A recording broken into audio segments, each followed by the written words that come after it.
પશ્ચિમ Kutch Bhuj local crime બ્રાન્ચના police inspector એમ મકવાણા તથા પોલીસ સબ ઇન્સ્પેક્ટર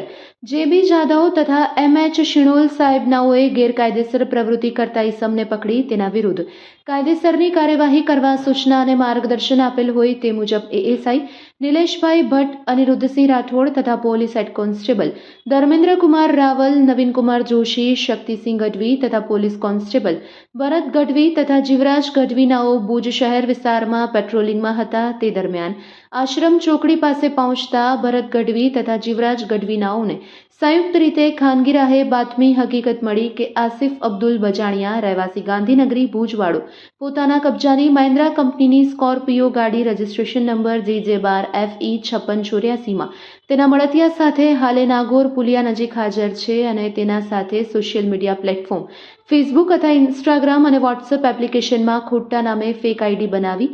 તે આઈડીમાં ગ્રુપ બનાવી સસ્તા સોનાના બિસ્કિટ આપવા સંબંધે વિડીયો લોકોને લલચાવવા અને લોભામણા વિડીયો બનાવી તે વિડીયો મારફતે તે વિવિધ લોકો સાથે સંપર્ક સાધી લાભ મેળવવાના બહાને વિશ્વાસમાં લઈ છેતરપિંડી કરે છે. તેના વિશ્વાસમાં આવેલ લોકો પાસેથી નાણાં પડાવી આર્થિક લાભ મેળવે છે તેમજ તેનો પ્રયાસ કરે છે અને તેના કબજામાં મુદ્દામાલ પડ્યો છે જે આધારે વર્કઆઉટ કરી તપાસ કરતા આસિફ અબ્દુલ બજાણિયા,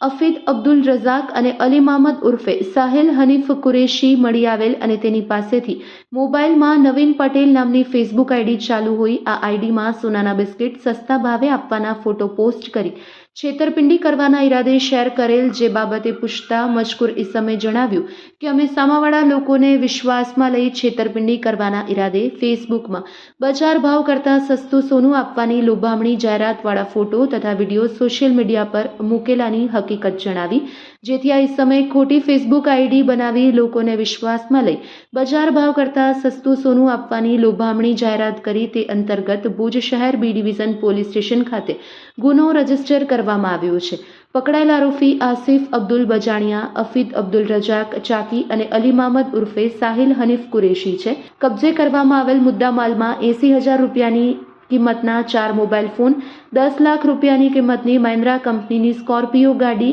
અને એક સોના જેવા લાગતા 3 બિસ્કિટ કબજે કરવામાં આવ્યા છે. આ સમગ્ર કામગીરીમાં પશ્ચિમ કચ્છ ભુજ લોકલ ક્રાઇમ બ્રાન્ચના સ્ટાફના માણસો જોડાયા હતા.